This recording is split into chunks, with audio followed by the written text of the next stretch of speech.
All right, let's talk about something we all go through twice a year, the ritual of changing our clocks. We call it daylight saving time. It's just one of those things we do, right? But have you ever really stopped to ask why we do it? We're gonna dive into that today. And trust me, the real story is packed with some wild myths, surprising science, and a debate that is heating up right now. I mean, this is the big one, isn't it? It's the question we all ask ourselves, especially when that alarm clock screams at us an hour earlier in the spring. Is this whole time-changing dance still serving any real purpose?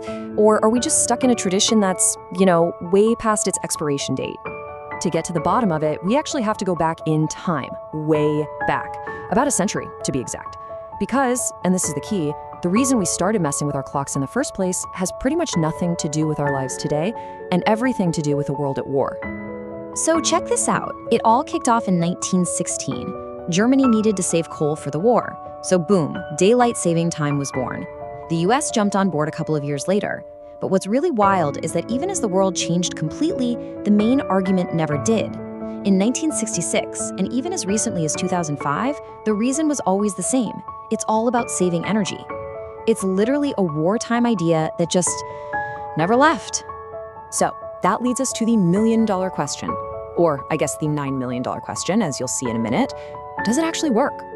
In our modern, air-conditioned, screen-filled world, does shifting the clocks really save any energy? Well, this is where the whole story gets really interesting.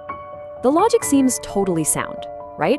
It goes all the way back to Benjamin Franklin. The idea is simple. If we have more sunlight in the evening, we won't have to turn on our lights as early. And less light bulb time should mean less electricity used. For a very long time, pretty much everyone just took that as a fact. But what happens when you actually put it to the test? Well, in 2006, Indiana gave researchers the perfect real-world laboratory. See, before then, the state was a mess. Some counties did DST, others didn't. When a new law forced everyone to get on the same page, scientists had this golden opportunity to see what really happened to energy use. And the results were, well, they were a shocker. Instead of saving energy, daylight saving time actually increased residential electricity demand by 1%. So think about that. The policy was having the exact opposite effect of its one and only goal. So how on earth is that possible? Well, it turns out our modern world totally breaks the old logic.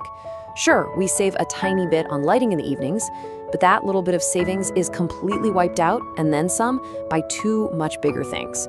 We crank up the heat more on those darker, colder spring and fall mornings, and this is the big one, we blast the AC for way longer during those hotter summer evenings.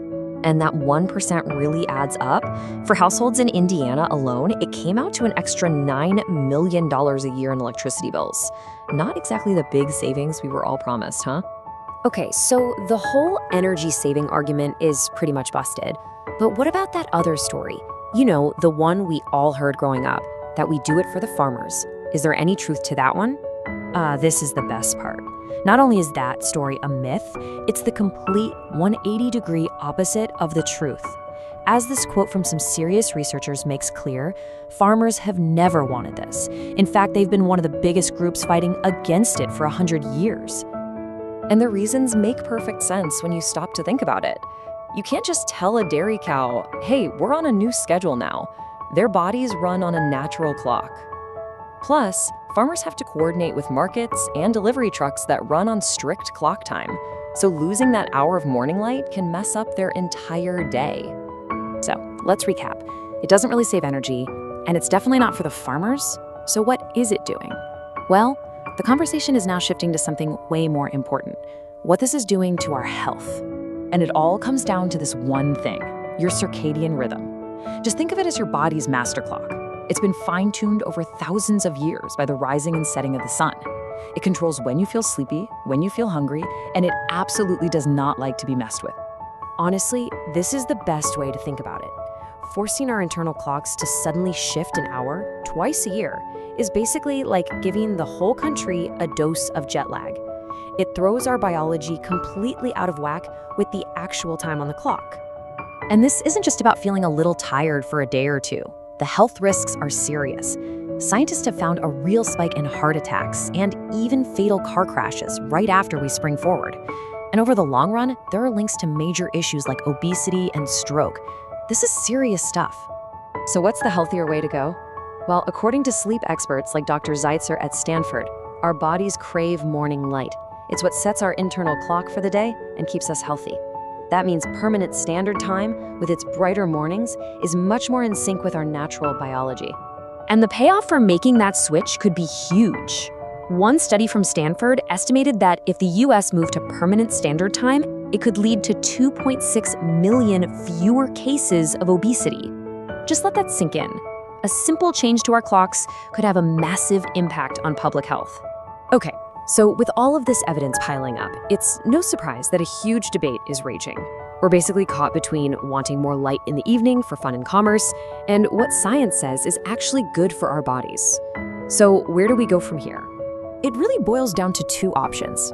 On one side, you have proposals like the Sunshine Protection Act, which wants to make daylight savings time permanent.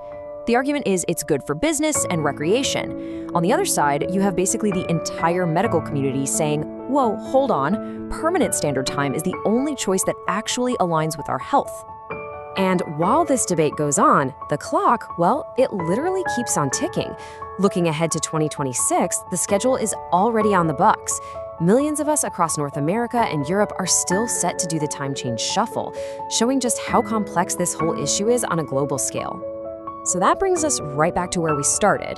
We've got this policy that was born in wartime, that doesn't save energy, that farmers have always hated, and that a growing body of evidence says is probably bad for our health.